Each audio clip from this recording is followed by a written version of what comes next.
Hey guys, today we will discuss about energy level diagram in MOT. ठीक है, molecular orbital theory में आज हम एनर्जी लेवल डायग्राम के बारे में डिस्कशन करेंगे। इससे पहले की वीडियो वो पक्का देख लेना, वो बहुत इंपॉर्टेंट है। ठीक है, उसके बाद इसे देखेंगे तो और भी फायदेमंद रहेंगे। एमएससी, बीएससी या फिर कोई भी लेवल का एग्जाम हो उसके लिए इम्पोर्टेंट है। एंड लास्ट में मैं इसके आपको नोट्स दे दूंगी, hand writing notes. Please last तक देखिए। तो एनर्जी लेवल डायग्राम्स में सबसे पहले आपको पता होना चाहिए कि व्हाट इज एंटी बॉन्डिंग और व्हाट इज बॉन्डिंग ऑर्बिटल्स। इसलिए पहला वीडियो देख लेना। बॉन्डिंग ऑर्बिटल्स किससे मिलते थे? जब हम कौन सा कंस्ट्रक्टिव क्या कराते थे? इंटरफेरेंस कराते थे। ठीक है, और डिस्ट्रक्टिव इंटरफेरेंस से हमें एंटी बॉन्डिंग्स मिलते थे। ठीक है, क्योंकि हम बताएं कि इलेक्ट्रॉन्स का क्या होता है, वेव नेचर होता है। तो अगर कंस्ट्रक्टिव करेंगे तो हमें बॉन्डिंग मिलेगा, क्योंकि कंस्ट्रक्टिव से क्या होता है, ऑर्बिटल्स के साइज इंक्रीज हो जाते हैं, जिसकी वजह से जहाँ पे ज्यादा ऑर्बिटल बड़ा होगा तो इसका मतलब वहाँ पे इलेक्ट्रॉन पाने की संभावना ज्यादा है। इलेक्ट्रॉन ज्यादा है तो इसका मतलब वो स्टेबल है तो इसका मतलब वो क्या है, बॉन्ड बना रहे हैं। इलेक्ट्रॉन ज्यादा है तो इसका मतलब न्यूक्लियस की ओर ज्यादा जाएंगे तो आपस में बॉन्डिंग होगी।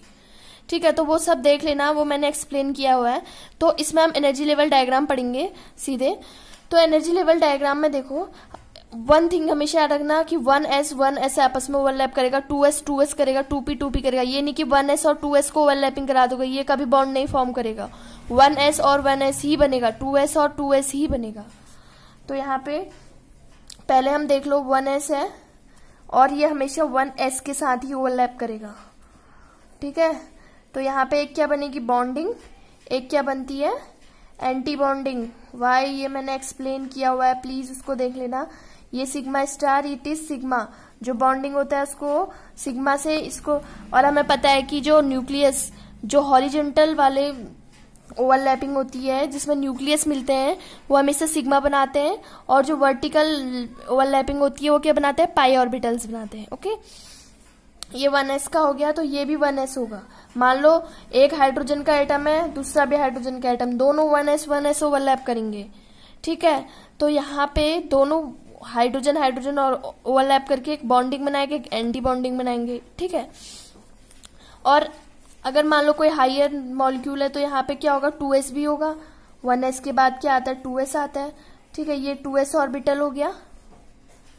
ठीक है, ये 2s ऑर्बिटल हो गया, इसमें भी एक बॉन्डिंग होगा, एक क्या होगा, एंटी बॉन्डिंग होगा, जिसको हम स्टार से दिखाएंगे। ठीक है, और इसमें भी 2s और ओवरलैप करेंगे आपस में। ठीक है, अब p की बात करेंगे तो वी नो दैट p में कितने होते हैं, 3 ऑर्बिटल्स होते हैं। तो इसमें क्या होता है, इस टाइप से ओवरलैपिंग होती है।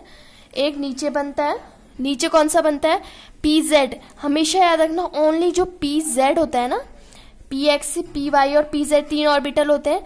तो px और py वाला तो क्या बनाते हैं, पाई ऑर्बिटल्स बनाते हैं। pz ओनली एक ऐसा ऑर्बिटल होता है जिसके ओवरलैपिंग से सिग्मा बनता है, क्योंकि हमेशा याद रखना ट्रिपल बॉन्ड है। ट्रिपल बॉन्ड में क्या होगा, 2 सिग्मा होंगे और 1 पाई होगा, सॉरी 2 पाई होंगे और 3 सिग्मा होंगे। वैसे डबल बॉन्ड में क्या होगा, 2 सिग्मा और 1 पाई, सॉरी 1 पाई और 2 सिग्मा होगा। ठीक है, उस तरीके से अगर 3 है तो 1 px, py, pz, एक में क्या होगा, सिग्मा, और सॉरी 2 क्या होंगे, सिग्मा, और एक क्या होगा, पाई। तो यहाँ पे क्या होगा, एक ये बना और ये पाई वाले ऊपर बनते हैं, ये पाई वाले बन गए, ये सिग्मा वाला बन गया। ठीक है, इसको 2pz बोलेंगे। ठीक है, ये क्या होता है, सिग्मा फॉर्म करता है। ये कौन कौन से होते हैं, 2 पाई x और 2 पाई y। ठीक है, तो ये बनते हैं, ये p वाले हो गए। ठीक है, 2py, px और py लिख लेना। ठीक है, और ऊपर ऐसे सेम ऐसे ऊपर बनेंगे, वो एंटी बॉन्डिंग्स में बनेंगे। ठीक है, एंटी बॉन्डिंग्स में बनेंगे तो 2 ये ऐसे करके बनते हैं नीचे, और एक क्या बनता है ऊपर, इसकी एनर्जी ज्यादा होती है। ठीक है, ये वाले की। तो ये क्या बने, 2 पाई x और 2 पाई y स्टार, ये स्टार बनेंगे। एंटी बॉन्डिंग में जो भी जाएगा वो स्टार बनेगा। ठीक है, सिग्मा 2pz, ये सिग्मा, ये पाई, क्योंकि ये हमेशा याद रखना, जैसे x और y, जो px py होते हैं वो हमेशा पाई ऑर्बिटल फॉर्म करते हैं, एंड pz ऐसा होता है जो सिग्मा ऑर्बिटल्स फॉर्म करता है। ठीक है, तो ये कौन कौन से हो गए, 2p, ये भी 2p। ठीक है, तो इस तरीके से ये हो गया तुम्हारा एनर्जी लेवल डायग्राम। अब हम इसका रिप्रेजेंटेशन देख लेंगे। तो सबसे एनर्जी लेवल के बढ़ते क्रम में लिखेंगे। सबसे ये इसकी एनर्जी है सबसे ज्यादा, ठीक है। तो इसकी है तो पहले सिग्मा 1s, ये 1s है, ठीक है। फिर क्या सिग्मा स्टार 1s, फिर क्या है सिग्मा 2s, ये 2s है ना, सिग्मा 2s, फिर सिग्मा स्टार 2s, फिर क्या होगा सिग्मा स्टार 2s, ठीक है। अब क्या है, ये क्या है सिग्मा 2pz, ठीक है।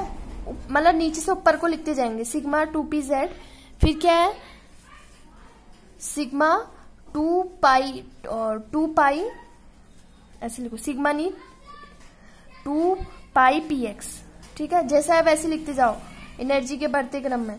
फिर क्या है 2 पाई py, ठीक है। फिर क्या है स्टार वाले हैं उनको लिखो, फिर उनको लिखोगे, ये वाला स्टार वाले लिखोगे ना, फिर ये वाला 2 पाई x स्टार, 2 पाई x स्टार, फिर क्या है 2 पाई y स्टार, y स्टार, और 2 सिग्मा z स्टार, ठीक है। तो इस तरीके से इसका रिप्रेजेंटेशन होता है। तो ये क्या होता है, ये रिप्रेजेंटेशन कब आता है, ये 14 से ज्यादा के लिए आता है। किसके लिए 14, अगर इफ हमारा जो है एटॉमिक नंबर कितना आ रहा है, मॉलिक्यूलर मास कितना आ रहा है 14 आ रहा है, टोटल जो हमने लिया है उसका 14 आ रहा है, तो उस समय हम 14 तक के लिए ये लेंगे, 14 से कम के लिए अलग होता है। 14 से कम वाला एनर्जी लेवल डायग्राम अभी हम देखेंगे। पहले हम इसके कुछ एग्जाम्पल देख लेते हैं। इसके एग्जाम्पल देख लो, जैसे यहाँ पे H2 मॉलिक्यूल का ले लो। H2 मॉलिक्यूल का क्या होगा, एक हाइड्रोजन और एक हाइड्रोजन, दो हाइड्रोजन ओवरलैप करके क्या बनाते हैं, एक मॉलिक्यूलर ऑर्बिटल, एक एंटी बॉन्डिंग ऑर्बिटल, ठीक है। बॉन्डिंग तो हाइड्रोजन में कितने इलेक्ट्रॉन होते हैं, एक एक, तो एक इधर चला जाएगा और दूसरा इधर चला जाएगा, तो क्या हो गया। इसका बॉन्ड ऑर्डर कैसे निकालोगे, बॉन्ड ऑर्डर का फॉर्मूला आता है, बॉन्ड ऑर्डर का फॉर्मूला होता है half NB minus Na, bonding orbital minus anti bonding orbitals, ठीक है।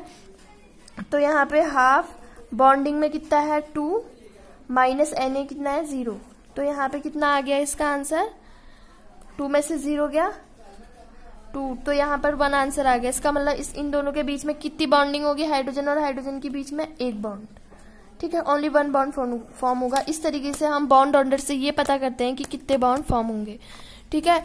इसके बाद का वीडियो में सारे एग्जाम्पल्स कराऊंगी एंड जो 14 से कम वाले हैं उसके लिए भी कराऊंगी। Thank you for watching.